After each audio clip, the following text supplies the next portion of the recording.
Maintenant, je suggère qu'on passe à Madame Sylvie Moret, artiste plasticienne, pédagogue et docteur en sciences de l'éducation.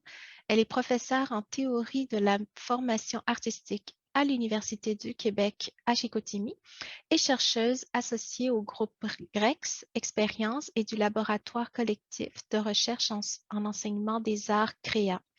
Le titre de la conférence est l'inaction en formation artistique, expérience et création. Madame Moret, je vous invite à partager votre écran, s'il vous plaît. La parole est à vous. À ce colloque, vraiment, vraiment intéressant. Je suis honorée, je suis aussi intimidée avec la qualité des conférences qu'on vient d'entendre. Disons que j'ai une petite tension. Et aussi après la conférence de Nathalie Depraz, parce qu'elle va se rendre compte que je suis vraiment dans la continuité de son propos. Et tout le temps de sa conférence, je me disais, mon Dieu, elle va se dire que je dis n'importe quoi, mais je pense pas. Donc, voilà, je tiens quand même à dire que je suis pas philosophe, je suis pas philosophe ni spécialiste en neurosciences. J'ai une formation en sciences d'éducation. Donc, je vous présente en toute humilité l'inaction en formation artistique, expérience et création. D'abord, la présentation. Je suis professeur-chercheur en théorie de la formation artistique. Au sens commun, on peut dire que je suis didacticienne des arts. Je forme des artistes, des spécialistes professionnels en enseignement des arts, mais en réalité, je forme des artistes pédagogues. Je pense que c'est important de spécifier un petit peu qui sont ces artistes pédagogues. Donc, ce sont des professionnels de l'enseignement, mais qui manient la pratique inactive, et là, je fais référence à la pratique réflexive, mais bon, je vais en reparler un petit peu après, qui manie aussi l'innovation pédagogique, la création artistique et puis la médiation culturelle. Le cœur du travail de l'artiste pédagogue consiste à faire de la transposition didactique en la confrontant constamment à un milieu artistique, non, pas ça, à un milieu artistique et culturel en perpétuel changement. Donc, je fais référence ici à Patrice Baillargeon. Seulement vous dire que dans mon PowerPoint, les références sont à la fin. Donc, il n'est pas dans le corps du texte. Par contre, je vais vous nommer au fur et à mesure à qui je me réfère. Donc, l'artiste pédagogue, ce qui revient à dire qu'il doit créer des situations d'apprentissage toujours nouvelles qui appellent une nouvelle pédagogie artistique. Donc, la pratique inactive de son expérience artistique permet à l'artiste pédagogue de l'outiller dans l'accompagnement de ses étudiants et rend possible la réciprocité lorsque les apprenants vivent leur propre expérience artistique. Il s'agit donc d'accentuer la prise de conscience du processus de création et d'appréciation pour réinvestir dans l'enseignement, le savoir ainsi articulé. Je fais référence ici à Pierre Gosselin. La pratique inactive se distingue de la pratique réflexive, selon Massiotra, en ceci qu'elle tient compte de l'action et de la situation et non plus seulement de la réflexion. Celle-ci peut être comparée à une autopoïétique du professionnel de l'enseignement des arts en amélioration continue. Donc, ma tâche à moi de pédagogue est donc d'amener mon futur enseignant des arts à être attentif à son expérience artistique. Donc, ici, on parlera du processus de création, c'est-à-dire production d'une œuvre, également à son processus d'appréciation, on parle de réception d'œuvres, pour qu'il en vienne à cultiver cette même attention dans l'accompagnement de ses apprenants. Donc, il serait souhaitable que l'artiste pédagogue puisse développer la faculté d'être l'artiste créateur de son enseignement artistique, porté par un questionnement pédagogique et culturel ininterrompu. Oui, je me calme, j'y vais plus doucement. Donc, j'ai soutenu une thèse de doctorat en sciences de l'éducation spécialisée en enseignement des arts en décembre 2012 qui s'appelle « L'artistique comme pratique de soi en formation ». Une thèse qui aurait très bien pu s'appeler après coup pour une pédagogie inactive en enseignement des arts. Cette présentation est issue d'un travail de remaniement de ma thèse en m'interrogeant sur les raisons pour lesquelles l'inaction, tel un fil rouge, a accompagné mon intuition pédagogique. Défendre une telle intuition oblige toutefois déférence envers la philosophie, la psychologie cognitive et les neurosciences, car notre domaine, les sciences plurielles de l'éducation, a cette tendance à s'intéresser aux racines biologiques, psychologiques et sociales de l'apprentissage. Donc, je présenterai donc comment la notion d'inaction s'est introduite concrètement dans ma pédagogie artistique. D'abord, je vais tâcher de situer la problématique de mon étude dans le cadre du paradigme de l'inaction et des savoirs incarnés. Ensuite, j'expliciterai la notion d'expérience sensible qui émerge des travaux interdisciplinaires de Nathalie Depraz dans sa phénoménologie pratique, ceux de Pierre Vermèche sur l'entretien d'explicitation et ceux, évidemment, de Francesco Varela sur l'incarnation de la pensée qu'on appelle inaction. Enfin, je montrerai la dynamique de biographisation que je considère autopoïétique qui a permis de répondre à mes objectifs de recherche. Est-ce que ça va? Est-ce que je vais à la bonne vitesse, j'espère. Pour les traducteurs, je sais que ça rend les choses difficiles. Donc, voilà. Mais pour l'anecdote, j'ai envie de raconter que j'ai un conjoint qui est biologiste et qui s'intéresse au comportement animal. Et lorsque je rédigeais ma thèse et que je tentais de lui expliquer ce que je faisais, il retraduisait mes idées, mais avec ses propres concepts. Or, avec un de ses amis, biologiste également du comportement, ils ont rencontré Varela, qui les a accueillis avec une grande générosité. Donc, ils étaient très proches des concepts de Varela. Et donc, c'est à travers les sciences du vivant que j'ai rencontré Varela.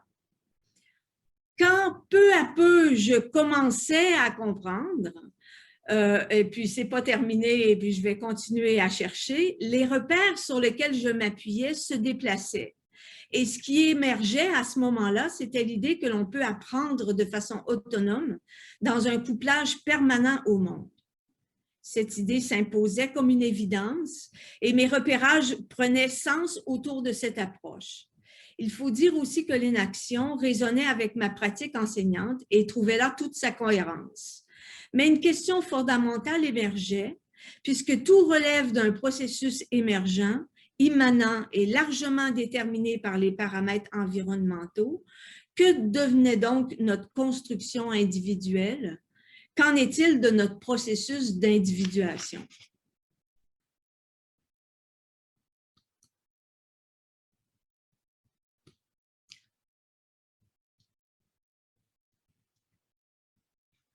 Un jour que nous avons oublié, nous avons lu un poème, vu un tableau, traversé une installation, et cette mise en présence a été un événement individuant. Cette œuvre est venue transformer quelque chose sans que l'on sache dire ce que c'était. Lentement, presque derrière notre dos, cette œuvre a transformé un pan de nos manières de sentir, de percevoir, de concevoir et d'agir. Nous en sommes devenus un corps plus intelligent et plus sensible.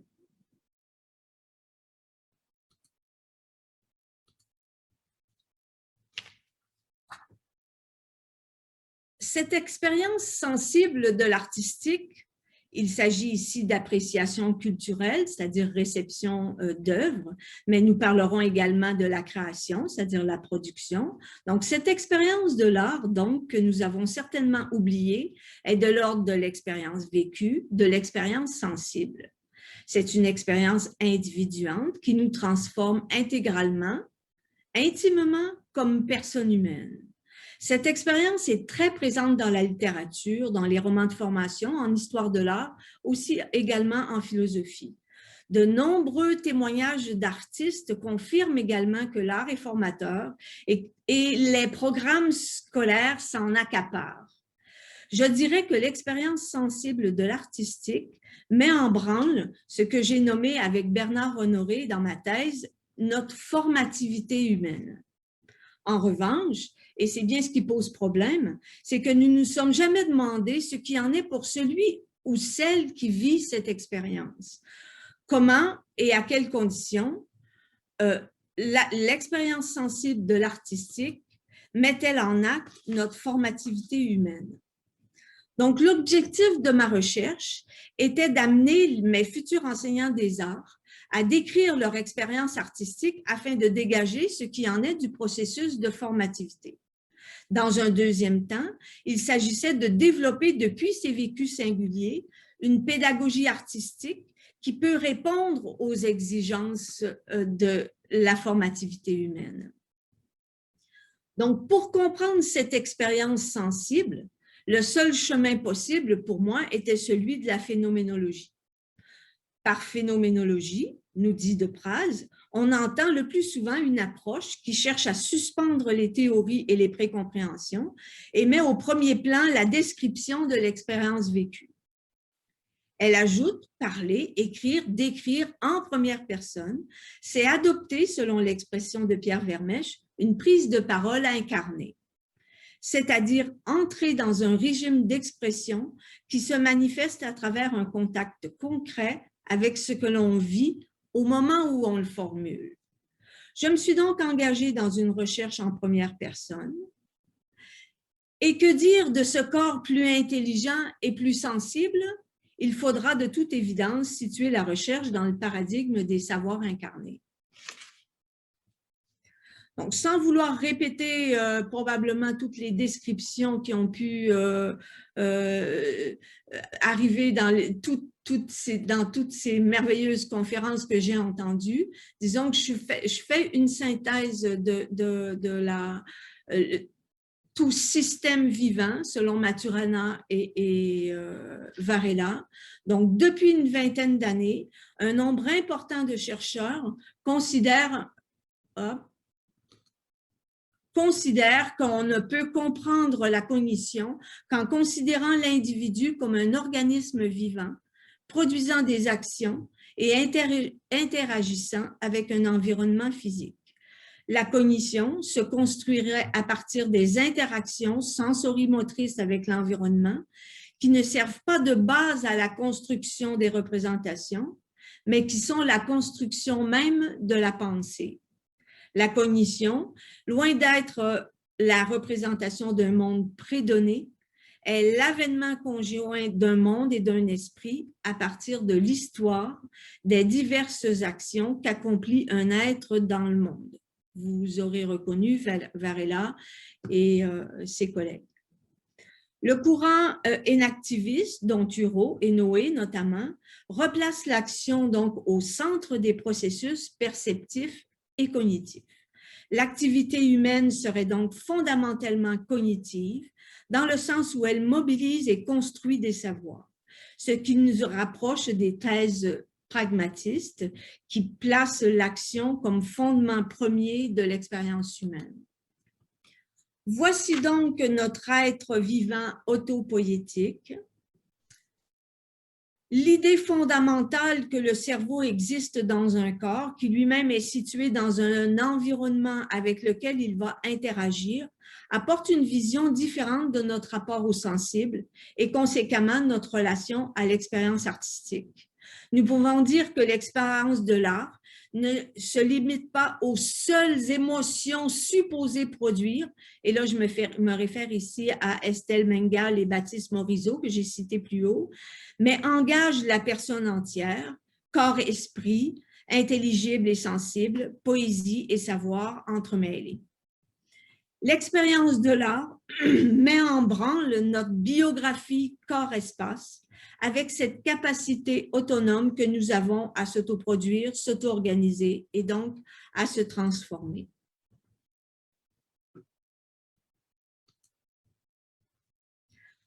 Vous aurez compris que les 3 auteurs que je mobilise pour cadrer théoriquement mon étude, ce sont Francesco Varela, avec sa neurophénoménologie, Nathalie Depraz, philosophe et experte combien de la pensée du cercle, et Pierre Vermèche, psychologue et qui a mis en place la psychophénoménologie. Tous les 3 m'ont amené et m'ont aidé à cadrer l'expérience sensible comme un champ de présence au monde. Le sensible, synchronique de l'expérience que nous en faisons, ne connaît que le présent de l'action qui se fait. Donc, inspiré de la pensée de Merleau-Ponty à propos du phénomène de la perception et dans la continuité de la pensée du Husserl, qui cherchait une méthode rigoureuse pour avoir accès à la subjectivité. Remarquez la boucle dans cette citation de Merleau-Ponty, que plus tard, peut-être, Varela nommera une boucle opérationnelle. C'est le processus continu de la vie, l'expérience humaine, qui invente le monde dans lequel nous vivons. Et ce monde inventé par nous invente à son tour. Ce qui est fort intéressant également dans la recherche de mes 3 auteurs clés, philosophes, psychologues, neuroscientifiques, c'est qu'ils sont en fait un caractère interdisciplinaire. Ils se sont littéralement assis ensemble, et j'en ai entendu parler, pour développer des outils permettant de décrire l'expérience subjective. Ils se sont consacrés à l'action et plus précisément à l'acter et à sa verbalisation a posteriori. Leur recherche a un impact considérable et leur rapport en éducation est prometteur. C'est donc avec le recours des notions, on le dit tout à l'heure, les notions d'énaction de Varela, la phénoménologie pratique de Nathalie Depraz et l'explicitation du vécu de Pierre Vermèche que j'ai exploré la formativité humaine chez mes futurs enseignants. J'ai engagé cette recherche avec 3 postulats. Le premier étant la connaissance dépend d'un monde inséparable de nos corps, de notre langage et de notre histoire culturelle, bref, de notre corporéité, Varela. Donc, l'énaction, qui défend l'idée que la cognition est d'abord incarnée, c'est-à-dire qu'elle prend en compte le fait que chaque individu évolue en interaction avec son milieu. Cette inscription corporelle de l'esprit met l'expérience humaine au cœur de l'apprentissage. Un deuxième postulat, c'est que le corps est investi d'un savoir incarné, d'une intentionnalité immanente, implicite, qui n'est pas accessible spontanément à la conscience ni dans l'immédiateté du discours. Donc, je fais référence, bien sûr, à Nathalie Depraz, qui nous a expliqué que la description recouvre un ensemble de gestes intérieurs que l'on rassemble sous le terme d'époquer. Donc, sans vouloir répéter, c'est pas grave, suspendre, une attitude de suspension des présuppositions qui représente une rupture avec une attitude naturelle, rediriger, un acte délibéré de conversion de l'attention et redirection vers le vécu intérieur, et accueillir une disposition d'ouverture réceptive caractéristique d'un lâcher-prise et une phase d'accueil de l'expérience. Le troisième postulat, c'est la perspective donc mise de l'avant par Pierre Vermèche d'entretien d'explicitation. Solliciter le point de vue en première personne dans le cadre d'un entretien d'explicitation repose sur une position de parole incarnée.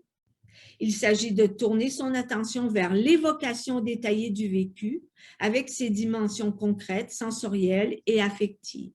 Cette méthode d'entretien permet de déplier l'implicite, de mettre au jour des savoirs d'action et les connaissances tacites liées à l'expérience. Selon Depraz, il faudra être attentif à l'émergence de sens en adoptant le geste de suspension qui permet d'assurer la description de s'assurer que la description repose sur une expérience. Il faudra faire valoir que la description se concrétise à travers le choix d'images frappantes et l'usage d'exemples et de métaphores. Et il faudra tenir que la description de l'expérience dispose de son temps propre qui ne coïncide pas avec celui de l'expérience elle-même. Je me suis donc fait marcheuse phénoménologue, c'est-à-dire engagée dans une recherche en première personne, et cela voulait dire accompagner l'expérience de création et d'appréciation de futurs enseignants des arts en contexte d'apprentissage, de façon à pouvoir rendre compte de cette expérience comme processus de formativité humaine. Donc, l'accompagnement s'est fait sur une période de 2 années parce qu'on peut difficilement saisir l'expérience spontanément une seule fois en un seul entretien. Donc, on faisait plusieurs entretiens sur une période relativement longue pour justement pouvoir apprécier la formativité qui émerge de l'expérience. Donc, pour faire ce type de recherche, donc, je me suis formée à la technique, comment je vais faire? Excusez-moi. Pour le faire, je me suis formée donc à la technique d'entretien, d'explicitation, d'auto-explicitation. Je me suis certifiée aussi auprès de Pierre Vermèche, qui est chercheur au CNRS, parce que j'avais besoin de ces outils pour interroger de manière fine le vécu des futurs enseignants. Je voulais comprendre comment ils construisaient leur expérience de l'intérieur, c'est-à-dire donc depuis leur propre point de vue qu'on nomme en première personne. J'avoue aussi que personnellement, je me suis prêtée avec plaisir au jeu de l'auto-explicitation et tous ceux qui m'entourent, ma famille, mais aussi mes étudiants qui sont présents actuellement et qui peuvent en témoigner, je suis toujours prête pour un petit entretien d'explicitation.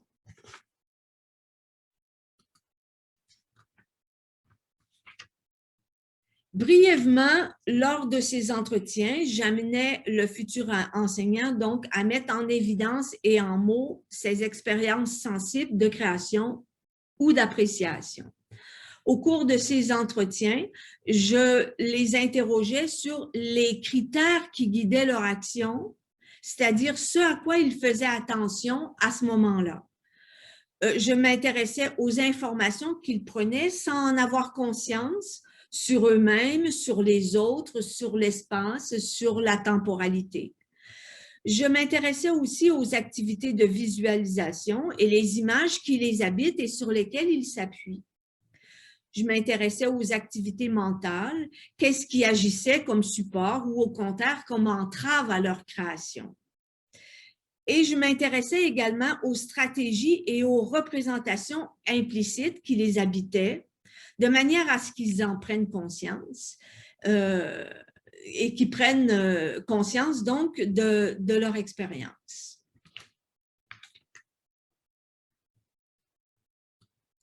Au départ, je vous le rappelle, il s'agissait donc de décrire l'expérience sensible de l'artistique afin de développer, depuis ses vécus singuliers, une pédagogie artistique qui pouvait répondre aux infinies exigences de la formativité humaine. Mais à ma grande surprise, au dire des futurs enseignants que j'ai interrogés, ils se sont tous engagés dans leur formativité grâce ou à cause des entretiens d'explicitation. J'avoue sur le coup ma surprise et mon étonnement. En fait, sincèrement, je ne savais pas exactement ce que j'allais pouvoir faire avec ces résultats parce que, bon, ça me troublait dans le sens où c'est l'entretien, en fait, qui créait la formation et non pas l'art en lui-même. Donc, sur le coup, j'étais étonnée, je ne savais pas quoi en faire. J'en ai même parlé à Pierre Vermèche, qui m'a donné une piste de réflexion par rapport à ça. Et en fait, une autre chose qui m'étonnait, c'est que c'était l'expérience artistique n'était pas en soi formatrice, c'était la prise de conscience et sa mise en mots qui était garante de la formativité. C'était également la propension à activer, nourrir, développer, je dirais même épaissir notre sensibilité qui m'est apparue, du fait de se réapproprier l'expérience qui entraîne son revécu et sa mise en mots par le futur enseignant lui-même. Donc, cette formativité qui transforme notre manière de sentir, de voir et de comprendre le monde est présentée dans ma thèse comme étant une expérience, un élargissement de notre sensibilité.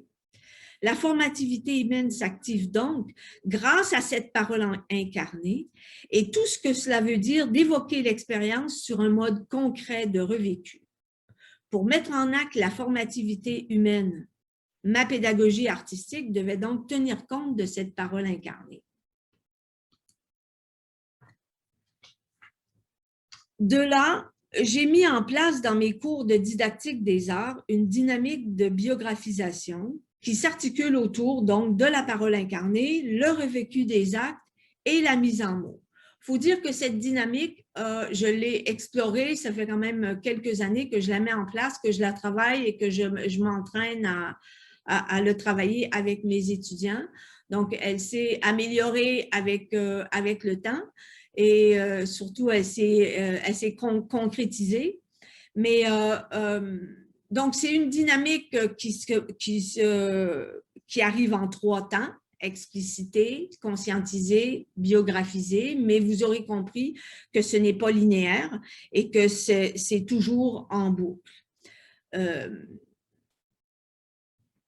Se biographiser, en fait, c'est réorganiser son expérience grâce à l'écriture, le récit ou l'art, et en ce faisant, se construire en tant qu'individu singulier. Donc, je fais référence à Delory Monberger. Ce que nous réalisons grâce à l'apport de la parole incarnée, c'est une forme d'attention à l'intériorité, un retour dans notre espace intérieur pour retravailler, réorganiser nos expériences. Selon Trocmé Fabre, les recherches en neurosciences nous aident à comprendre qu'apprendre ou connaître, ce n'est pas stocker, mais c'est un processus qui implique le corps entier et qui consiste à réorganiser ce que l'on sait déjà. Dans un contexte d'apprentissage, donc, la dynamique de biographisation accueille le nouveau dans le déjà là, via des réseaux de résonance interne et permet de le nommer à partir de notre point de vue en propre. Elle veut également amener l'apprenant à poser ce regard phénoménologique sur ce qu'il fait, sur ce qu'il voit, sur ce qu'il ressent, sur ce qu'il connaît, en verbalisant non plus seulement ce qui se passe dans sa tête, mais ce qu'il vit intérieurement, depuis soi. Dans cette dynamique de biographisation, toujours, et là je fais référence à Varela, l'expérience vécue est là d'où nous partons et ce à quoi nous devons nous relier en retour, comme à un fil conducteur. Donc, les 3 temps de la dynamique de biographisation, je vous les présente relativement rapidement. Le premier temps, j'arrive avec quoi? C'est-à-dire qu'on tient compte de la personne, l'individu qui arrive avec son histoire, avec son expérience, qui se met en action. Et la première démarche, c'est bien un temps phénoménologique que je dirais pur, dans le sens déplacer son attention, adopter une parole incarnée et faire une saisie intuitive de l'action. Dans un deuxième temps, qu'est-ce qui change? Donc, le temps de la conscientisation, qu'est-ce qui change? Je dirais que c'est davantage un temps de pratique, c'est-à-dire retour sur l'expérience, mais dans l'action située, prise de conscience des données de l'action, prise de conscience des ressources intérieures. Dans un troisième temps, un temps que je dirais davantage de médiation, je repars avec quoi? C'est-à-dire mise en ordre logique des éléments actés, examen des conséquences transformatives et construire des savoirs d'action. Donc, l'art ne serait donc pas formateur, mais une expérience formative qui rend possible la mise en acte de notre formativité humaine grâce à une dynamique de biographisation. Donc, pour conclure, je vous rappelle que cette thèse qui s'appelait l'artistique comme pratique de soi en formation aurait pu s'appeler vers une pédagogie inactive en enseignement des arts. J'ai développé en effet une pédagogie inactive en enseignement qui amène les apprenants à se saisir de leur expérience sensible grâce à une dynamique de biographisation, une pédagogie qui s'appuie sur l'expérience et qui articule conjointement les apprendre et les s'apprendre dans un couplage au monde, aux autres et à soi-même. Je fais référence à Troc-Méfabre. Une pédagogie relationnelle où l'apprenant s'engage et prend le risque de voir se transformer ses manières de sentir, de percevoir, de concevoir et d'agir. Cette perspective inactive de ma pédagogie artistique s'inscrit dans un processus émergent qui s'auto-organise. Ça, c'était la question que je voulais poser à Nathalie Depraz à sa conférence de ce matin. Je pose comme principe que dans ma classe de didactique des arts, les apprenants sont plongés dans un champ perturbant et ils s'y maintiennent par autopoïèse. Ma classe est en cela un système autopoïétique où la formativité est émergente dès que l'ensemble du groupe est en présence et commence à interagir ensemble. Chacun des apprenants est considéré également comme un élément autopoïétique autonome, mettant en acte sa propre formativité. L'émergence de la formativité se situe donc à l'échelle de l'individu, mais aussi à l'échelle collective. Et ces deux systèmes autonomes peuvent poser de beaux problèmes, notamment ceux dont parle Varela, quant à la complexité de formaliser et de modéliser deux systèmes qui se superposent. C'est une histoire à suivre. Donc, je termine ma présentation là-dessus. Merci beaucoup pour votre belle attention.